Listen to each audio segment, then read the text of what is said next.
So, isang mabilisang update lang po tayo mga idol sa naganap na laban nila Naoya Inoue at Junto Nakatani na ginanap po kanina sa Tokyo Dome. So, dahil po sa laban na yan mga idol, pinanood pa nga po yan ni former pound for pound king Terence Bud Crawford dahil sa ganda ng laban. So, anyway mga idol, mabalik po tayo sa laban nila Naoya Inoue at Junto Nakatani. So, sa tema nga po ng laban na yan mga idol, ipinairal nga po agad ni Naoya Inoue ang kanyang bilis at ang ganda ng footwork po nito. Kaya nahirapan nga po si Junto Nakatani pasukin ang depensa ni Naoya Inoue sa laban. Hanggang tumungtong na nga po sa round 10 mga idol. Tapos nagkaumpugan pa si Junto Nakatani at Naoya Inoue sa round na yan.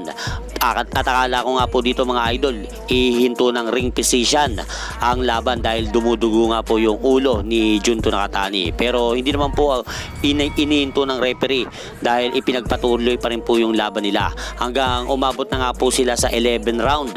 Medyo nagrogi nga po doon si Junto Nakatani ng tamaan ni Naoya Inoue ng isang left straight upang mapatras nga po si Junto Nakatani. At pagdating naman po ng round 12 mga idol, dito na po naging matalino itong si Naoya Inoue dahil inaatrasan na lang po niya itong si Junto Nakatani kapag babanat ng right straight at uppercut na paborito nitong suntok.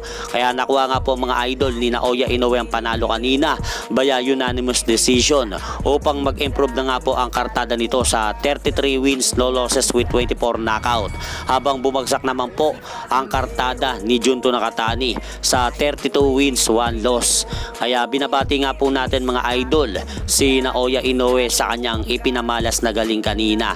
Kaya napanatili po niya ang kanyang undisputed crown. At hanggang dito na lang po muna ang aking update sa mga ganapan sa mundo ng boxing. At syempre mga idol, huwag nyo rin pong kalimutan, pakisuportahan nyo naman po muna ng ating munting channel. Maraming salamat po.